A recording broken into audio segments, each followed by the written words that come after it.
que vous donnez la peine de m'inviter et de plus en plus, je constate que vous prenez un malin plaisir à m'inviter le même jour que M. Kounié. Ah bon, moi j'ai pas fait le constat. Qui est par ailleurs un très grand ami. Et voilà, je reste avec vous, Camille Nélé. Je l'ai dit dans mon propos introductif, le ministre de l'administration territoriale a réuni les chefs le 19 août 2020 pour leur demander de rentrer. Vous savez ce qui se préparait, les régionales et tout. Ils sont rentrés, mais depuis lors, on a 6 chefs. Est-ce que, pourtant, il avait donné toutes les assurances qu'ils pouvaient rentrer. Il parlait d'une évaluation sécuritaire de la situation, que ça se normalisait petit à petit, le calme revient progressivement en dépit des exactions des terroristes. Ils ont eu confiance en ces propos, ils sont rentrés, mais comment comprendre que les chefs continuent de tomber, surtout dans le sud-ouest, comme il est. Ça fait 6 déjà. Votre question est très importante. Votre question est très importante, c'est vraiment là autour.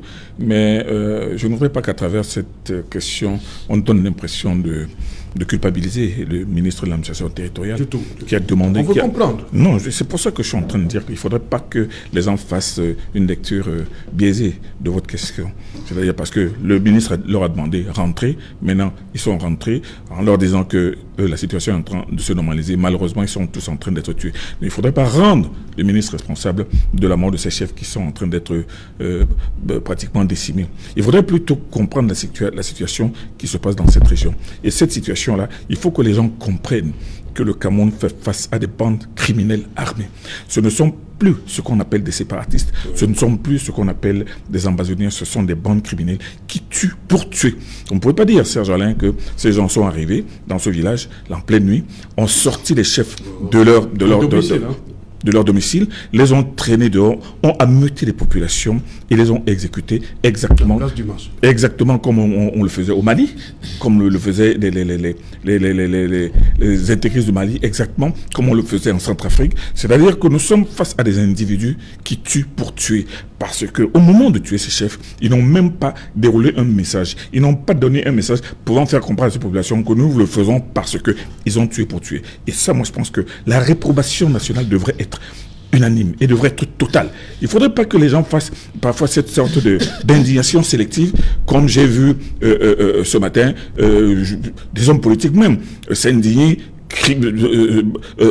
hurler comme des orfraies en disant que oui, voilà, il y a un civil qui a été torturé par des militaires. La torture, c'est-à-dire que ce civil a été rudoyé par des éléments inconscients de notre armée, mais qui ne constituent pas notre armée, mais seulement ce qui s'est passé. Vous avez vu, je suppose, Serge Alain, que vous avez vu les photos de ce chef. Il y en a un à qui on a tiré une balle derrière la tête et la balle en sortant, il a arraché tout le maxillaire gauche. Vous avez vu l'autre, le deuxième, on lui a tiré dans le dos. Il avait un trou dans la poitrine comme une tasse de café. Il fallait voir l'autre à qui on a tiré aussi une balle dans la tête. Ça veut dire que c'était des exécutions barbares. Et ce genre de barbarie, il n'y a aucune autre façon de les qualifier. C'est de la barbarie. Et moi, je pense que nous, plus que jamais, le Cameroun, les Camerounais et même la communauté internationale devraient comprendre que nous sommes face à des bandes d'assassins. Des assassins sanguinaires qui tuent pour tuer. Parce que sinon, comment peut-il expliquer qu'ils tuent les chefs? Ils vont tuer les chefs. J'ai entendu quelqu'un, j'ai lu quelqu'un dans les réseaux sociaux qui a dit que oui, ils sont en train de lui montrer que les chefs ne doivent pas rentrer ou les chefs ne doivent pas collaborer avec le RDPC. Quand vous êtes chef de votre village, quel est l'individu qui vous empêche d'être le chef de votre village et de rassembler les populations et de leur dire que vraiment, rentrez, revenons ici? Ça, c'est le devoir du chef, c'est le travail du chef. Et moi, je pense que ce chef-là, ces chefs qui sont rentrés, qui avaient déjà laissé des villages complètement dépeuplés, mais ils devaient être les premiers à dire aux gens que moi, je revenais donc. Il y en a même un parmi ces chefs qui est un enseignant. Son crime, c'est certainement d'être chef et d'être enseignant en même temps. Et demander aux enfants d'ailleurs. Moi, je pense que la situation d'aujourd'hui est d'une gravité telle que je ne sais pas par quel sophisme on pourra nous faire croire que non, il faut ci, il faut ça. Non, nous avons affaire à des bandes criminelles et des bandes criminelles sans scrupules, sans aucun sentiment, qui ont perdu toute humanité. Ok. Je reste côté droit, Manuel Kounié. Pourquoi, selon vous, les chefs continuent d'être pris pour cible? Moi, je crois que rien ne peut expliquer une telle barbarie. Rien ne peut l'expliquer. Et je pense que ceux qui posent ces actes doivent être punis. Ils doivent être identifiés parce que la question que je me pose, c'est que oui, vous avez tué les chefs. Mais est-ce que vous pensez sincèrement qu'après avoir tué les chefs, les populations peuvent être avec vous? Ça, c'est la question. Mais je dis aussi que nous sommes dans une énigme. Dans une énigme terrible. J'ai toujours dit que nous sommes face à des extrémismes. C'est-à-dire que nous sommes pris dans l'étau. Le peuple est pris dans l'étau. D'un pouvoir complètement autiste et de l'autre côté, comment dirais-je, d'une rébellion folle. Parce que ce qui souffle au milieu, c'est qui? C'est la population. J'ai entendu M. Nel dire qu'il y a quelques éléments égarés de nos forces de l'ordre qui ont torturé, une personne, un individu. Mais même ça, c'est inadmissible. On ne peut pas accepter ça. On se met à torturer une personne de cette manière, de manière grossière, en parlant une langue, la langue que nous tous nous connaissons. Ce n'est pas possible. Vous ne pouvez pas tolérer ça non plus. Et si les fautes ne sont pas égales, tout cela, c'est des fautes qu'il faut punir. Il faut punir sévèrement. Il faudrait punir sévèrement. Parce qu'on ne peut pas vivre. Nous sommes en train de créer un état anthropophage, où les plus forts mangent les plus faibles. Et où nous arrivons à une situation où l'armée ne pourra plus attaquer peut-être les ambassadeurs. Les ambassadeurs ne pourront plus attaquer l'armée. C'est la population qui sera plus dans les taux. Et les gens vont décider de ça. Moi, je crois que ceux qui nous gouvernent sont incapables de résoudre ce problème. Parce que quand il y a un problème dans un pays où vous avez la charge, vous regardez la problématique, vous avez la solution, vous devez trouver des stratégies pour atteindre la solution contre la problématique. Tout ce qu'on nous raconte, les DDR, le multiculturalisme, ils sont hors sujet. Nous avons dit ça depuis le premier jour. On ne tue pas une idée dans la tête des gens avec les armes, on tue une idée avec des idées. On a dit qu'on doit parler de cette affaire. Mais on sélectionne quelques personnes, on est en train de faire un grand dialogue. Après le grand dialogue, on va trouver la solution, etc. Mais c'est la preuve par neuf que nous ne sommes pas sortis de l'auberge. Nous pouvons qualifier tous ces gens-là de tous les mots. Moi, je sais que ce sont des criminels. Et que si on pouvait les attraper, ils doivent être traités de la même manière que tous. Pour moi, tous ceux qui ont tué de quelque côté que ce soit des militaires, que ce soit des ambassadeurs, ils doivent être éradiqués de notre société. On va vivre avec les sauvages. Parce que ce qui se passe, c'est de la sauvagerie. Et je ne peux pas comprendre. Donc, pour moi, je ne tolère rien du tout. Rien du tout quand les gens font...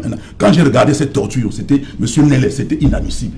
J'ai vu ce monsieur en train de parler, quelqu'un qui soit pas derrière, qui lui donne une gifle sur la tête, se trouve par terre, on le frappe avec la machette et tout ça. Mais des hommes civilisés ne se comportent pas comme ça. Maintenant, quant au chef, il n'y a plus rien à dire. Moi, je crois que si la communauté internationale existe, elle-même doit nous aider à trouver, n'est-ce pas, ces gens qui ont fusillé ces chefs. Et nous aider également à trouver tous ceux qui ont tué. Tous ceux qui ont tué. Nous avons parlé de Samuel Ouazizi ici. On l'a pris en son lieu de service, il a disparu. Et puis on nous a dit qu'il était mort. Et il est mort jusqu'à présent. On dit qu'on est en train de faire des enquêtes. On nous dirait, M. Nellet, voulez-vous qu'on continue à vivre dans ce genre d'environnement? Non, cessez de tuer les gens. Les gens ne sont pas des poulets, ce n'est pas des lapins qu'on tue. Mais il faut que ça s'arrête de tous les côtés. Et que les ambazoniens, eux aussi, comprennent que s'ils veulent créer leur ambazonie, mais ce n'est pas en tuant les gens et de manière aussi. Mais quand vous faites ça, c'est la cruauté, c'est cruel. Je crois que même Jésus n'a pas été tué comme ça. Donc, moi, je crois que ce qui s'est passé est grave. Mais de grâce, nous ne pouvons pas nous mettre à critiquer des gens pendant que nous aussi, on pose pratiquement les mêmes actes. Redevenons des hommes civilisés et puis asseyons autour de la table. Parlons entre nous. Parce que quand je vois, moi, je vous dis que c'était en prison. Quand je vois ceux qui sont en prison, c'est des gens qui ont été arrêtés pour rien, c'est des otages. On ne doit pas faire ça dans un pays. Ce n'est pas parce que les gens ont le pouvoir et qu'ils ne peuvent pas gouverner le pays et qu'ils sont au crépuscule, n'est-ce pas, de leur temps, qu'ils vont croire qu'ils vont, n'est-ce pas, fourvoyer tout le monde et puis vous n'allez pas finir le pays. Même les 1 million de morts qui sont morts pendant l'indépendance, ils sont morts, mais on vit encore. Donc vous n'allez rien faire sur le Cameroun.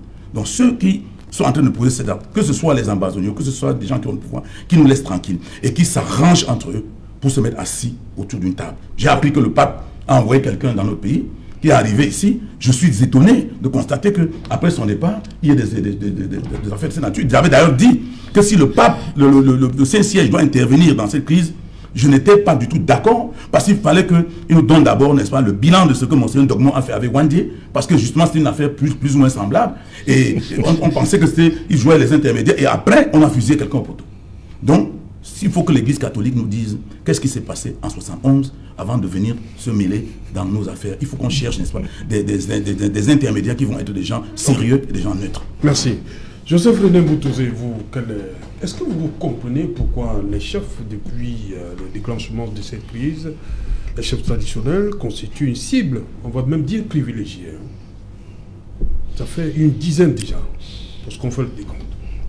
Serge Alain, lorsque j'ai... Assassinés, exécutés même. Lorsque je viens d'écouter M. Kenyé. Kougné. Kougné. Oui, Kougné. M. Kougné. Manuel Kougné. Je suis interloqué, je suis désabusé. Parce qu'il commence par dénoncer les forces de défense qui ont torturé un compatriote. Mais de façon vicieuse, il mentionne en parlant une certaine langue. Vous voyez, c'est des choses, des déclarations qui sont très dangereuses. Parce que c'est ce genre de déclarations-là qui ne peuvent pas faire prospérer la paix au Cameroun. Vous savez, moi, j'ai grandi dans le Cameroun entier. Hein. J'ai été au nord, j'ai été au centre, à l'ouest et partout. Je peux dire, vraiment, je suis obligé d'être grossier. Si je dis maintenant, Yumami Pima, ça c'est des expressions que des gens disent dans n'importe quel parti, ça veut dire, forcément, ça me ramène à une tribu. Si je dis Koutada Adama, non, on ne va pas aller jusqu'à là. Les téléspectateurs nous écoutent. Les mots qu'on écoutait. Oui. Dans la tendre enfance et que les gens avançaient, ça veut dire que ça me fait référence que je suis d'une région spécifique. Il ne faut pas laisser prospérer ce genre de choses. C'est vous qui le dites, je ne l'ai pas dit. Et puis, quels sont ces gens qui torturent, ils prennent plaisir à filmer et à poster et à parler même une langue? Est-ce que finalement même ce n'est pas une forme d'instrumentalisation, toutes ces choses-là? Moi, j'ai vraiment hâte qu'une enquête soit menée. Peut-être pour qu'on ne stigmatise pas davantage une région qui est déjà suffisamment stigmatisée, qu'on nous donne les vraies identités de ces personnes. Et qu'on voit enfin si c'est dans le cadre où que M. Kenyé veut conduire les choses aujourd'hui, pour dire que ce sont les bêtis qui s'en vont tuer, torturer les gens dans le nord-ouest. Ça, c'est vicieux. Mais c'est vous qui le dites. Hein. Non, mais monsieur Koumé, c'est très vicieux ça. Il faut arrêter ça. Ce n'est pas cela qu'on appelle la liberté d'expression. Parce que vous débordez toujours et ce n'est pas bien. Maintenant, quand vous commencez là, vous voulez opposer les peuples du nord-ouest au peuple des gens qui ont parlé cette langue-là. C'est ça que vous voulez? Je ne comprends même pas cette langue. Donc moi, mais arrêtez ça. Bon, vraiment, lorsque je l'ai dit, oui, je voudrais dire...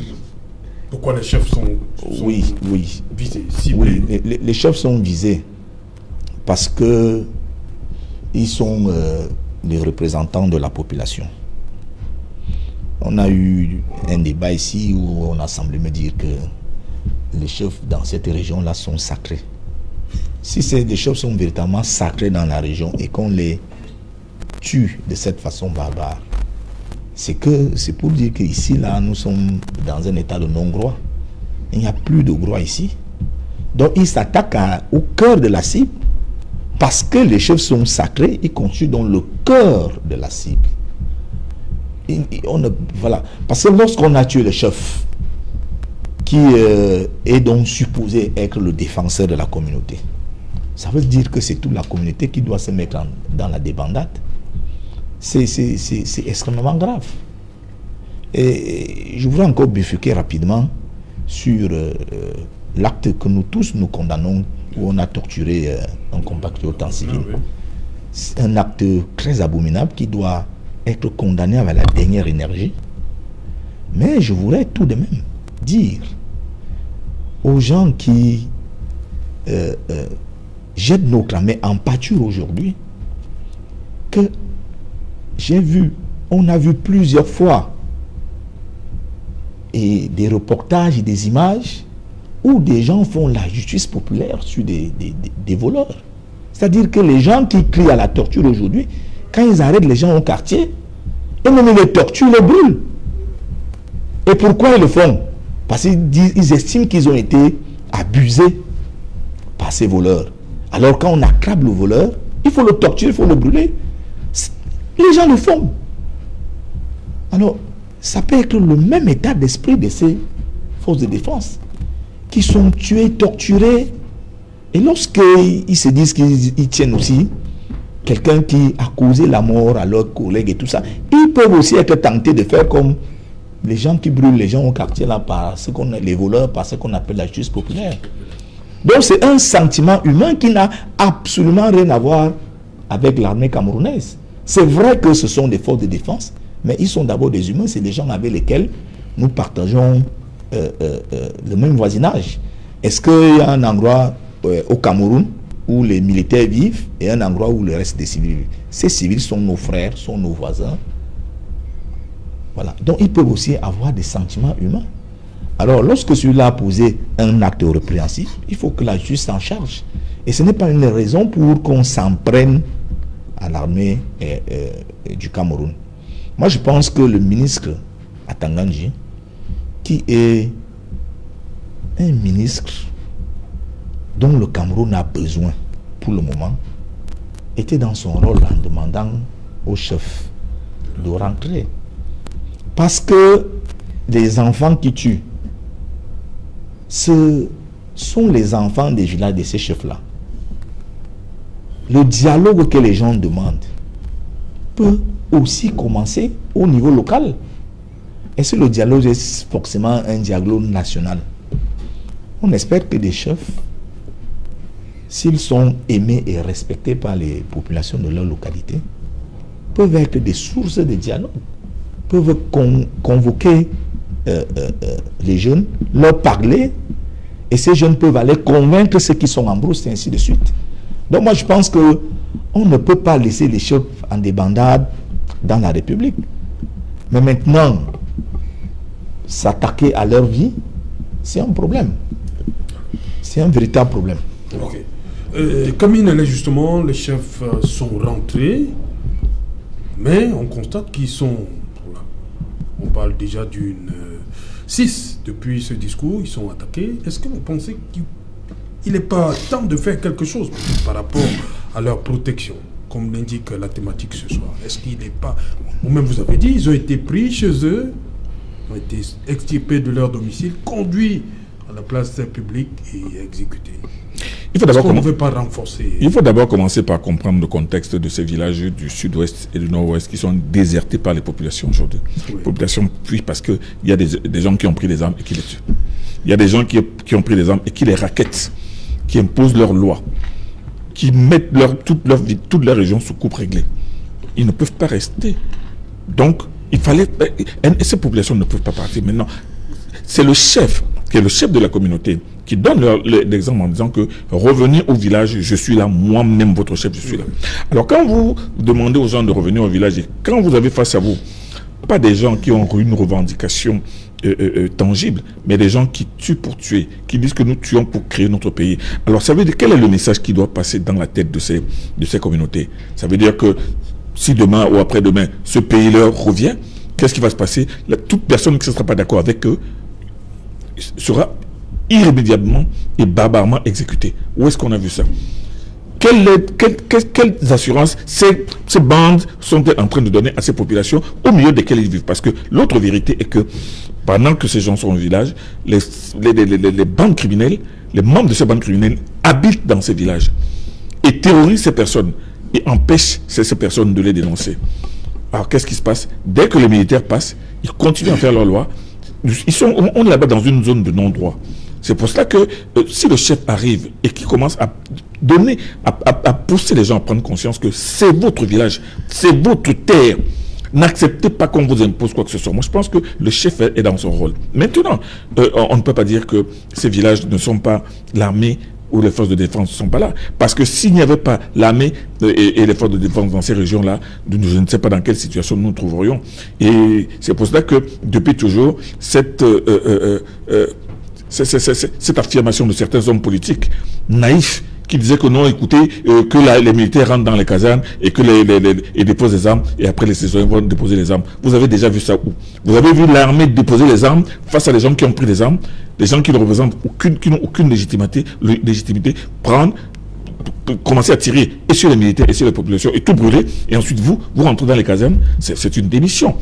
Donc, si ces militaires n'étaient pas là pour assurer au moins l'existence et l'état debout de l'État, on serait dans quelle situation? On serait comme en Centrafrique. Vous savez, vous revenez de Centrafrique, Sergent Auto, et vous avez vu que les bandes armées tiennent les 3/4 du pays. Du territoire, ouais. 3/4 du territoire. Ça veut dire que ce sont ces bandes qui font la loi. Le pays ne se résout qu'autour de la capitale. Alors vous voulez que le Cameroun soit dans cette situation au nom de quoi? Et pourtant, vous savez très bien que ces bandes armées qui tiennent les 3/4 du pays ont déjà participé à 18 dialogues depuis plus de 7 ans. Mais aucun de ces dialogues n'a abouti. Donc moi, ce que je suis en train de dire, et qu'il faut que les Camerounais comprennent, les Camerounais doivent comprendre que la vérité aujourd'hui, avec ce qui se passe sur le terrain, le Cameroun a affaire à des hordes barbares qui non seulement ne justifient même pas leurs actes meurtriers, terroristes, criminels. Ils viennent, ils tuent pour tuer, et ils tuent pour terroriser, et ils tuent pour tétaniser les populations. Et vous savez très bien que quand on veut revenir, faire une sorte de rétrospective, mon excellent voisin Kougny nous a ramené aujourd'hui à la période du maquis de 1970. Alors, quand il se dogme, moi j'ai toujours dit qu'il faudrait que les historiens s'assoient un jour pour nous dire quel est le véritable rôle que Monseigneur Dogmo, évêque de Konsamba, a joué avec les maquisards. Parce qu'il a été démontré, il a avoué lui-même qu'il était leur contact avec l'extérieur, il véhiculait de l'argent et des armes et tout. Mais seulement, qu'est-ce qui s'est passé? Pourquoi Monseigneur Dogmo est-il allé chercher Wandier à Bafang et le laisser à Mélong? Et lui est parti à Rome, et Wandier a marché de Mélong jusqu'à Banga à pied. Mais ça, c'est une autre histoire qu'il faudrait que les historiens doivent chercher à comprendre. Et pendant cette période-là, vous savez très bien qu'il y avait des hordes de nationalistes, entre guillemets, qui tuaient les chefs des villages. Vous savez combien de chefs de villages de l'Ouest ont été tués? Tout simplement parce que ces nationalistes, entre guillemets, estimaient que ces chefs étaient des traîtres. Ces chefs-là ne participaient pas à leur cause. Et leur cause, qui disait la libération du Cameroun. Moi, je pense que à quelques... c'est-à-dire qu'on voit bien que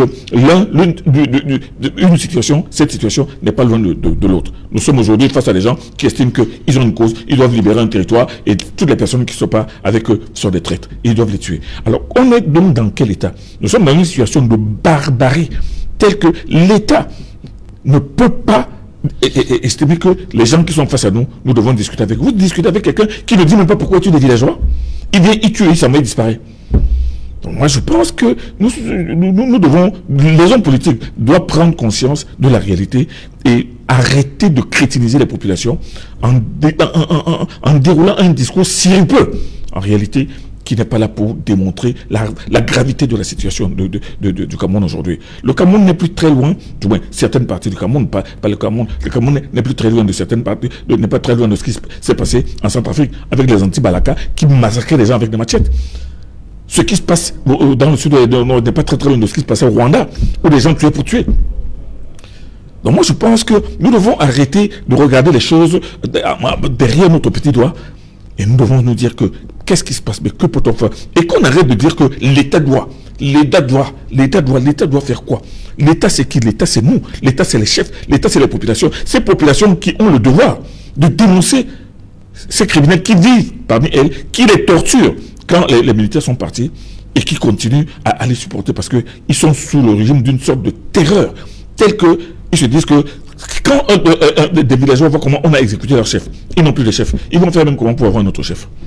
Les gens ne se posent pas ce genre de questions. Nous sommes dans une situation extrêmement grave. Oui. Et cette gravité doit interpeller les hommes politiques. Les hommes politiques qui doivent laisser les discours sophistes pour dire que, mais au fait, que faisons-nous? Plutôt que de tout ramener à l'État, le gouvernement, l'État, le régime dictatorial, le régime ceci. Mais non. Nous sommes face à des criminels qui ivres de sang. Et moi, je pense que nous devons non seulement tous... Mais comme il est les politiques, hein, il a encore dit, Emmanuel Kougny sur ce plateau, que le dialogue, rien que le dialogue. Le dialogue. Mais en Centrafrique, il y a 18 dialogues depuis le temps. En Centrafrique, pourtant, on occupe les 3 quarts du pays. Et ce qui se passe là-bas n'est pas différent de ce qui se passe en Centrafrique. Ce qui se passe là-bas n'est pas différent de ce qui se passe au Rwanda. N'est pas ce qui se passe au Mali. Et vous pensez que le dialogue, oui, mais l'État a montré sa bonne volonté en créant les DDR. Moi, j'ai entendu Kouy aujourd'hui persifler sur les DDR. Mais les DDR sont quand même une action proposée par le gouvernement qui a déjà vu plus de 200 jeunes sortis du maquis reconnaître que, dis donc, moi, on m'avait induit en erreur, je veux apprendre à faire quelque chose. Moi, je pense que c'est un acquis important et c'est quelque chose à féliciter plutôt que de persifler sur ça. On a parlé de la commission bilinguisme. Mais la commission du bilinguisme, vous voyez très bien que cette commission du bilinguisme, le travail qu'elle fait, non seulement en profondeur, pour faire comprendre aux gens que ce n'est pas une question de ségrégation ou bien d'ostracisme. Ouais. Vous devez comprendre qu'il y a ceci, il y a cela, mais que les gens doivent comprendre qu'ils sont un et dans le même pays. Ouais. C'est cette manière de persifler sur la moindre initiative du gouvernement qui tend plutôt à ramener les gens, à leur faire prendre conscience de la réalité. Parce qu'on est en train d'agiter négociation, dialogue. Vous dialoguez avec... Il y a des gens qui sont aux États-Unis. Vous allez dire que toutes ces personnes qui sont les sponsors de ces criminels qui sont tapés aux États-Unis et en Europe, si ces personnes-là étaient vraiment sensibles, ou ces personnes ne sponsorisaient pas ce qui se passe, vous auriez entendu certains dire que mais non, ça c'est pas notre combat, c'est pas ce que nous voulons. Okay. Mais ces personnes se taisent. Et c'est pour ça qu'on dit que la situation du Cameroun doit interpeller les hommes politiques honnêtes, qui doivent honnêtement dire la vérité et se dire que nous avons autre chose qu'à faire qu'à tout le temps pleurnicher au dialogue. Emmanuel Kouy, moi je suis un peu embêté quand j'écoute M. Nélé nous parler des choses du genre le DDR a déjà réuni 200 ou je ne sais pas combien de personnes. Mais M. Nélé, je me fais violence parce que je n'aurais pas dû le dire. Vous savez combien, pendant que on récupère les gens des Amba Boys, combien de militaires font la désertion dans l'armée? Donnez-nous le chiffre. Bon, non, je vous donne. Donnez-nous le chiffre. Ne balancez pas. Allez chercher. Donnez des chiffres. Je vais vous dire. Mais c'est facile de le dire. Oui, je vais vous dire, c'est pas mon rôle. Si. Mais je sais que Jeune Afrique a publié un chiffre, vous le connaissez. Et puis, je vais vous dire, il faut arrêter de faire. On ne va pas résoudre ce problème avec les jérémiades. Il ne s'agit pas de pleurnicher, de dire ceci. Il s'agit de trouver des solutions à un problème, cher monsieur. Il ne s'agit pas de pleurnicher. Parce que si nous venons autour de ce plateau, sur ce plateau, pour pleurnicher, nous allons pleurnicher, nous allons rentrer chez nous. Comme on pleurniche depuis 4 ans, et la situation sera la même. Qu'est-ce qu'on fait? Vous dites que le dialogue n'est pas la solution. Il y a des gens aux États-Unis, d'accord. Ces gens sont introuvables. On ne peut pas déléguer des gens pour aller les rencontrer là-bas et parler avec eux. Pourquoi est-ce que, si c'est eux qui nous mettent dans cette situation, d'où vient-il qu'on a voté des gens, enfin, entre guillemets, des gens se disent qu'on les a votés, et on les a votés, par tous les, enfin, quel que soit le moyen, ils sont au pouvoir. Quel que soit le moyen qu'ils même si c'était un coup d'État électoral, ils sont au pouvoir. Maintenant qu'ils sont au pouvoir, ils ont la responsabilité de résoudre un problème. Alors si ces gens, comme vous le dites, on les connaît, sont aux États-Unis, mais qu'ils envoient les gens les rencontrer aux États-Unis et qu'ils discutent avec eux. Mais il ne peut pas rester ici et dire que non, il ne faut pas qu'ils continuent à financer. Et puis pendant que vous le dites, vous faites quoi donc? Le ministre de l'administration territoriale demande aux populations, aux chefs traditionnels de rentrer. Très bien. Les chefs traditionnels sont obéissants, ils rentrent.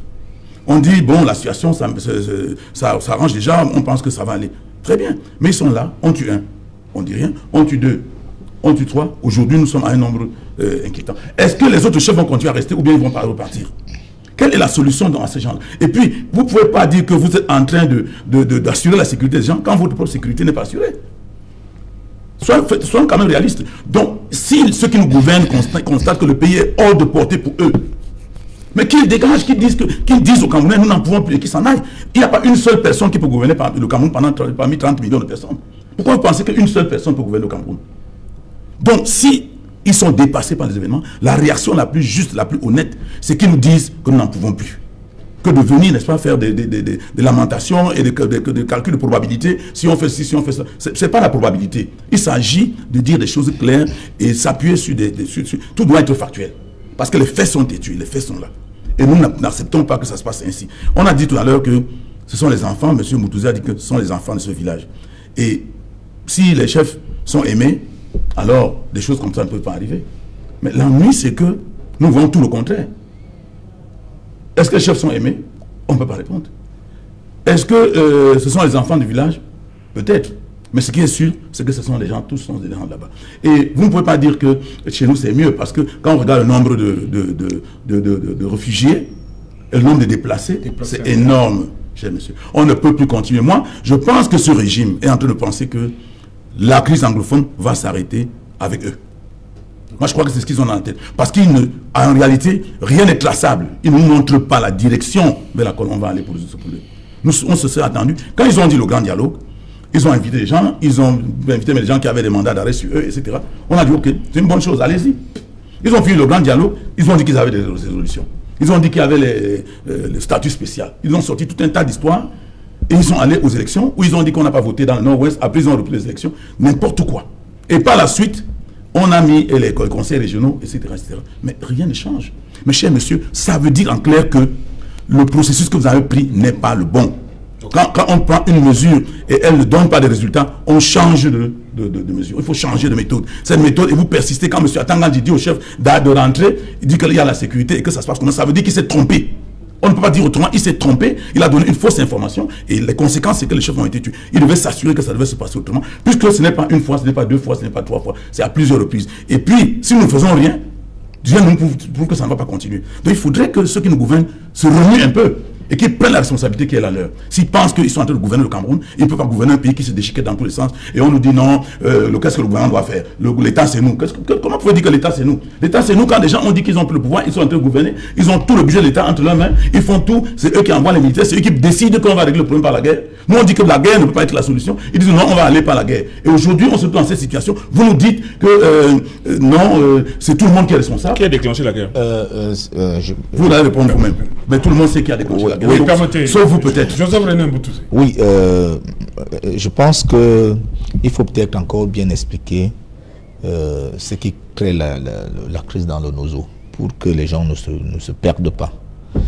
C'est qu'il y a dans ces régions un groupe de personnes qui ne veulent plus appartenir à l'État du Cameroun, la République du Cameroun. Ils veulent créer leur État qu'ils appellent l'Ambazonie. Alors, quand ils veulent créer leurs États qu'ils appellent l'Ambazonie, toute personne qui n'est pas d'accord avec eux est un ennemi, est un étranger. Ne sont leurs frères que ceux qui sont d'accord avec eux sur la partition du Cameroun. Donc, que vous soyez son frère de même mère, si vous respectez l'ordre institutionnel camerounais, vous n'êtes plus son frère, vous êtes un Camerounais. Et ils sont décidés à tuer tous les Camerounais. Et moi, ça m'étonne.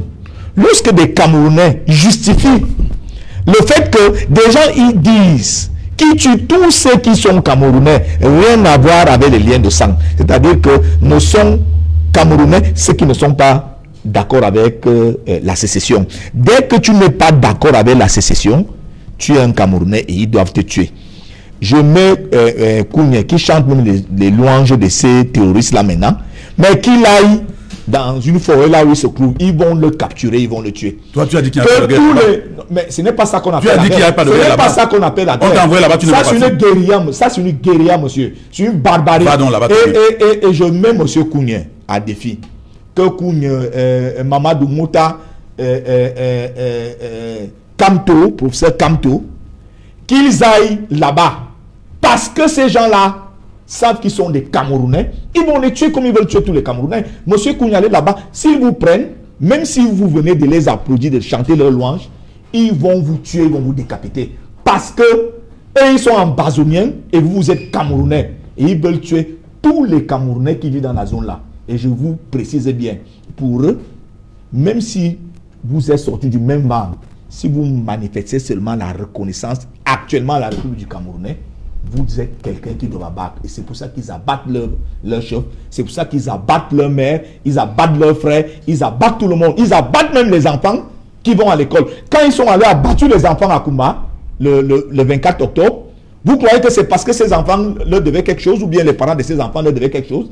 C'est que ces enfants, parce qu'ils fréquentent l'école qu'ils estiment qu'actuellement, c'est le système scolaire du Cameroun, ils deviennent les ennemis et ils doivent les tuer. Ils veulent tuer tous les Camerounais. Donc, ce que vous faites là, en croyant que vous êtes très sentimentaliste, vous trouvez qu'on ne doit pas combattre ces gens. Il faut dialoguer. Vous allez dialoguer avec quelqu'un qui dit que vous n'êtes qui n'est pas votre frère.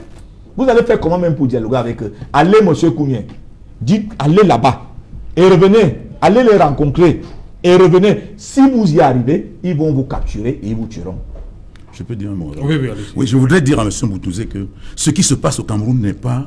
nous n'avons pas créé le monde. Au Congo de Zaïre, il y avait Banya Moulengue qui disait qu'il voulait la sécession. Il voulait la sécession. La bataille, c'était qu'il voulait la sécession. Et Banya Moulengue venait d'où? Le problème n'est pas là. Il ne faut pas balancer les têtes. Il voulait la sécession. Est-ce que c'était des Congolais? Il voulait la sécession. Est-ce que Banya Moulengue sont des Congolais? Est-ce qu'il voulait la sécession? Non, je pose une question. Mais ceux-là sont des... Mais non, s'ils ne sont pas Congolais, comment ils veulent la sécession? Mais s'ils sont des Congolais. Vous dites que ce sont les Ambazoniens. Mais écoutez, ne venez pas laissez-moi dérouler. Nel, lui ne veut pas que je m'explique. Parce qu'il sait qu'il n'aura pas d'argument. C'est l'heure du journal. C'est l'heure du journal. Je vous en prie, je vous en prie. On va revenir après le journal. Bonsoir Cédric, comme menu ce soir. Bonsoir Serge Alain, bonsoir à vos invités. Ce soir, c'est une enquête exclusive qu'Equinox vous propose sur des scènes de torture décriées dans une brigade de gendarmerie située au lieu dit PK14 à Douala, là où un agent de sécurité âgé de 35 ans, y a passé 2 jours où il a été bastonné et molesté selon sa famille. Quelques heures après avoir été libéré, il a succombé à ses blessures. Que s'est-il réellement passé entre le jour de son arrestation et sa garde à vue? Élément de réponse dans une enquête exclusive à suivre dans le journal de 20h. Nous parlerons également de l'économie dans ce journal. Le directeur général des impôts est à Douala et il a pu faire face aux préoccupations des opérateurs et acteurs économiques essentiellement axés sur la forte pression fiscale et l'insuffisance du soutien gouvernemental pour les entreprises qui ont été affectées par la crise sanitaire et la crise anglophone. Les explications du directeur général des impôts, c'est à suivre dans le journal de 20h. Et parlant des finances, la situation est très inquiétante à l'université de Ngaoundéré où plusieurs dépenses non justifiées ont été dénoncées par l'agent financier lors du récent conseil d'administration. On parle de près de 700 millions de francs non justifiés. Nous en parlerons dans le journal de 20h. Et qui va organiser les prochaines compétitions de football au Cameroun? Les 2 comités qui revendiquent la gestion du football camerounais ont tenu des réunions ce mardi pour annoncer la reprise du championnat, mais également prendre d'autres décisions qui enveniment la crise. Nous en parlerons dans quelques instants. Serge Alain. Voilà, justement, dans quelques instants, surtout après votre journal, ce sera Equinox Soir, deuxième partie, le temps du débrief, madame, monsieur. Mais, comme je vous l'ai dit, avant cela, ce sera la grande édition d'information présentée comme de lundi à jeudi par Cédric Noufélé. Mais avant cela, une page de pub. 7 conseils pour se protéger contre le nouveau coronavirus. 1. Lavez-vous régulièrement les mains à l'eau et au savon ou à